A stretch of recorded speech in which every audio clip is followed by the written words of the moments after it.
What if you believed all of the great press about you? What if you believed all of the great things, you agreed with all of the great things that anyone ever said about you?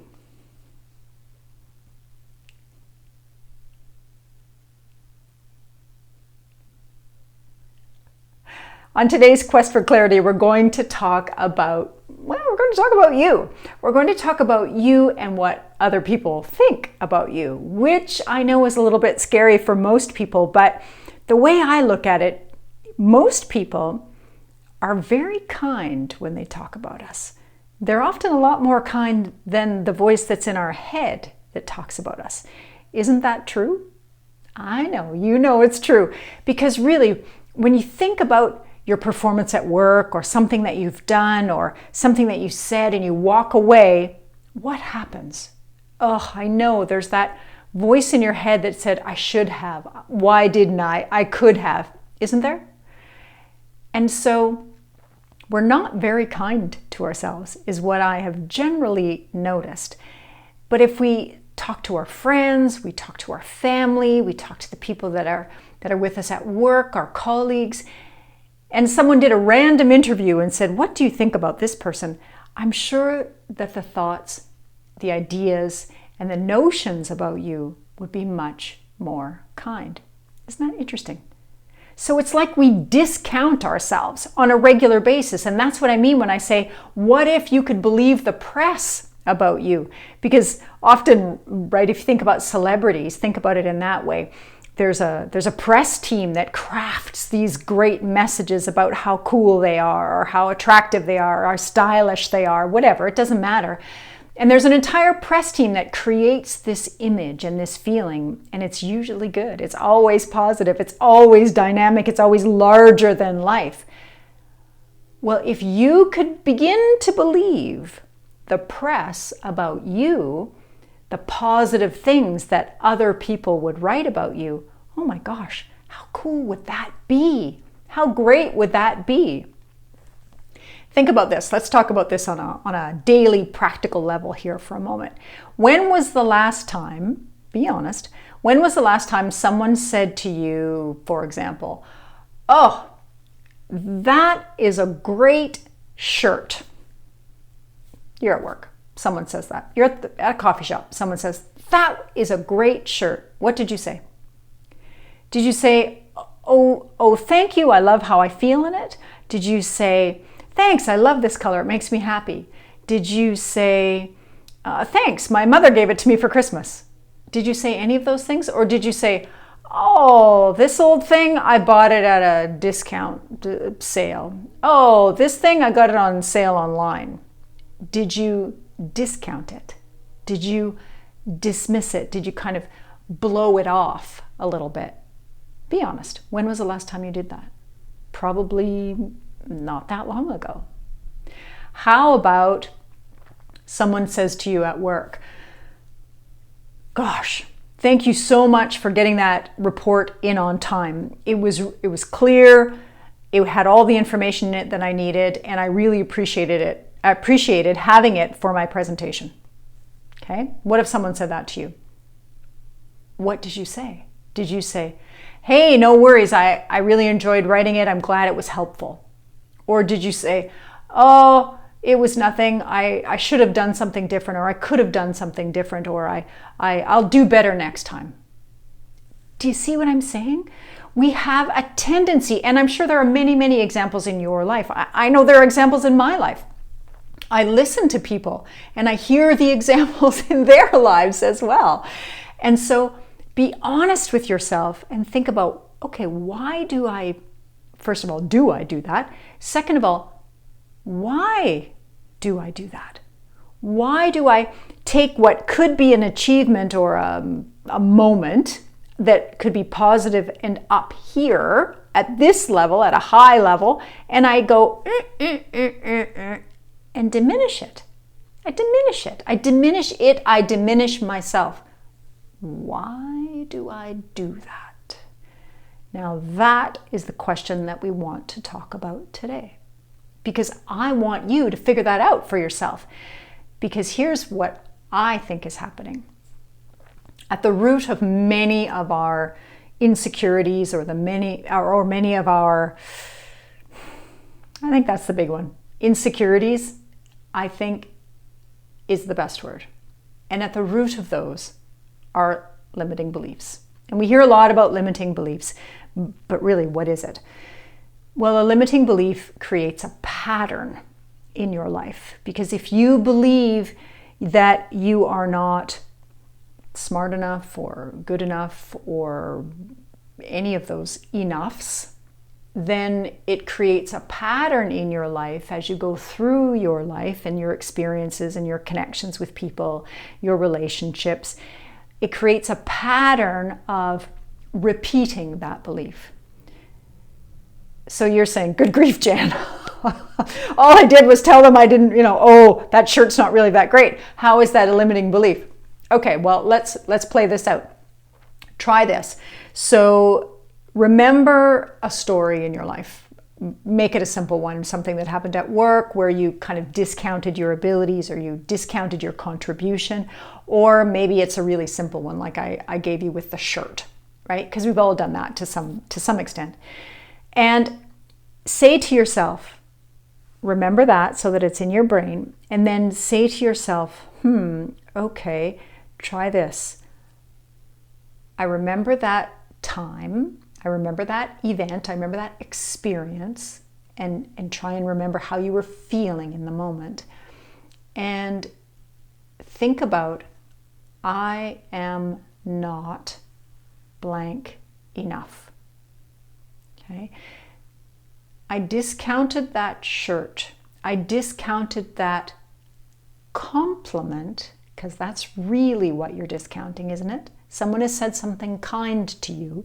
Someone has said something nice to you. Someone has said something supportive to you, and you have dismissed it or discounted it. That's what you're doing, isn't it? Isn't it? And why are you doing that? You're doing that because you are saying to yourself in your brain, I cannot accept that compliment because I am not blank enough. Okay, let's try that again. First word that pops into your head, okay? I cannot accept that positive comment. I cannot accept that positive feedback, or that positive statement from someone else makes me feel uncomfortable. It makes me feel uncomfortable because I am not enough. What popped into your head? Because I am not. Could be something like, I am not slim enough. I am not attractive enough. It could be something like, I am not confident enough. It could be, I am not smart enough. It could be, I am not professional enough. I am not rich enough. What is it? One of those, or one of many negative beliefs fills that blank. And at the root of that behavior of I keep saying diminishing or discounting or dismissing. It's that kind of feeling at saying, no, that's not who I am. No. At the root of that pushing away is a limiting belief, because it says, I don't feel good enough about myself. That's what the belief says. The belief says, I'm not worthy of a compliment. I'm not worthy of praise. I'm not worthy of your good feeling toward me. And I'm asking you, I am asking you to figure out why. What is the limiting belief? So let's say you found in that sentence, and this is a really simple, quick, kind of subconscious way, because your subconscious knows that's that little voice in your head, right? That can be really, really unkind. And that's that voice coming through when you fill in the blanks in that sentence and you really actually go with the first word that pops into your head. That's your subconscious, that voice that pops into your head, that limiting belief, that habit that you learned probably way back there somewhere in your past, that solidified that belief in your head. So when you blurt out, or what you allow, what pops into your head, and you look at that, that is the limiting belief. Now, it's probably something that you learned a long time ago. It really is. And you just have never bothered to look at it, because it doesn't feel very good, or acknowledge it because you don't like the way it feels, or to recognize it even, because it's just become such a normal way of being for you, a normal thing that you hear in your voice, in your head. But I'm telling you, on our quest for clarity, I am telling you unequivocally that that negative voice in your head is not who you were meant to be. It is not who you are. It's something that you learned along the way from some experience, or something that you were taught, and you're kind of coming up against it now. And that's a good thing, right? That's a good thing that now you're hearing it. You're going, wait a minute, that's really a negative voice. I don't like the way that sounds. Great! You have to acknowledge it first. You have to acknowledge it before you can change it, right? It's that whole notion of you've got to be aware of it before you can shift it. Well, this is a way to do it in a very simple way. Think about the experience. Think about the last time you diminished yourself, you put yourself down, and then ask yourself, why did I do that? I did it because I believe I am not enough. I am not blank enough. What is it? Okay, I am not good enough, smart enough, fast enough, tall enough, pretty enough, thin enough, rich enough, worth enough. You will find that something will pop in your head. And once you do that, you can start to take a look in your life where that pops up. And you can go, And now you get to use your logic. Now you get to use your intellect, and you get to say, wait a minute, that doesn't make sense. A voice that pops into my head that says, I'm not rich enough. Well, that's not true.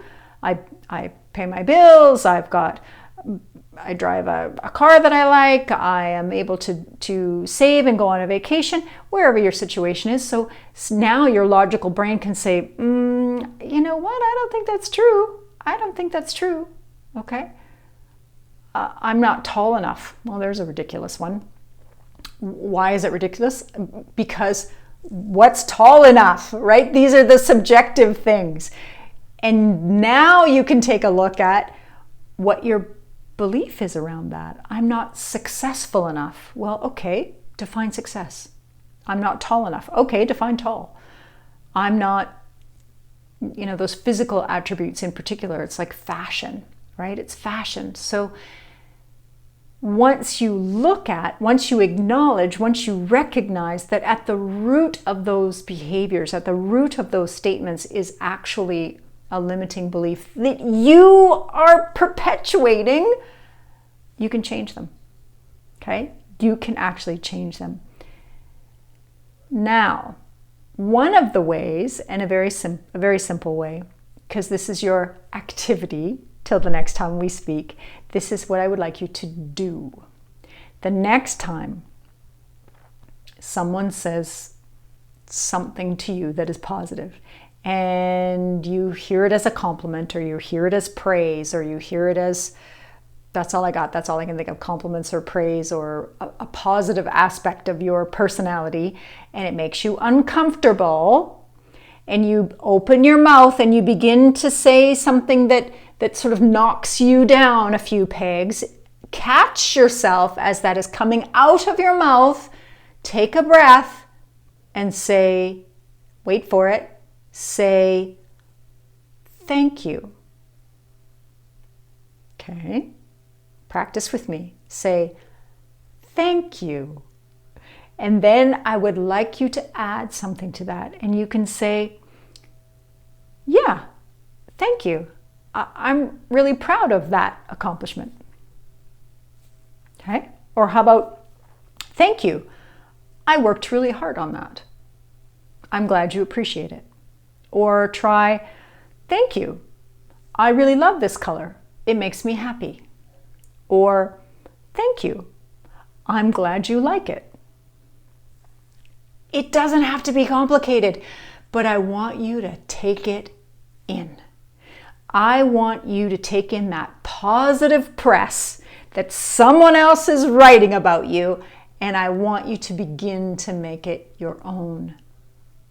And when you do that, you can begin to feel how that feels. And you know what happens then? Is you start to hear the contrast in your head. You'll hear the contrast between the voice in your subconscious brain, that critical one that says, no, you're not, no, you're not, no, you're not. And the compliment that you're getting, the appreciation, the love, the warmth, the kindness that you're receiving. And you can go, okay, wait a minute, those two are banging up against one another. I think that I prefer that positivity that's coming at me. And you can begin to change that voice in your head. You got to be aware of it first. You got to hear it. And then you can begin to change it. And it's so simple with just those phrases. Practice something that you say, yes, thank you, and, right? Thank you, and own it. Own that positivity. That's what I'm asking you to do, is embrace that kindness, embrace that warmth, embrace that love, or embrace just a simple compliment. Embrace it. Own it. Revel in it. And appreciate it. Give it a try. Give it some practice. I know you can do this, and I know you'll start, you'll be uncomfortable at first. Trust me, you will. You will. But it gets easier, and it starts to feel good. And they feel good too. Someone has offered you something, and if you go, oh, no, no, no, no, it's kind of like saying, no, no, no, I don't want your gift. No, no, no, I don't want your gift. Well, accept it. Allow it. Receive it. And both of you in that exchange will feel better about it. I promise. I hope you have enjoyed today's quest for clarity. It is always a quest, because we're doing, we're growing, we're expanding, we're questing. We really are. My name is Jan Bailey, and I love having these chats. I really do. And if you've enjoyed this, I hope that you'll share it. I hope that you will comment and rate. And I hope absolutely that you will subscribe, because I look forward to these every week. Now, if you'd like to know a little bit more about me and what I do, please check out theclaritycoach.ca, and there's all kinds of stuff there that might be of interest to you. And just please remember that clarity is a process. It is a practice. It's something that we continue to do. So be mindful, be open, and above all, be you. Be you on your quest for clarity.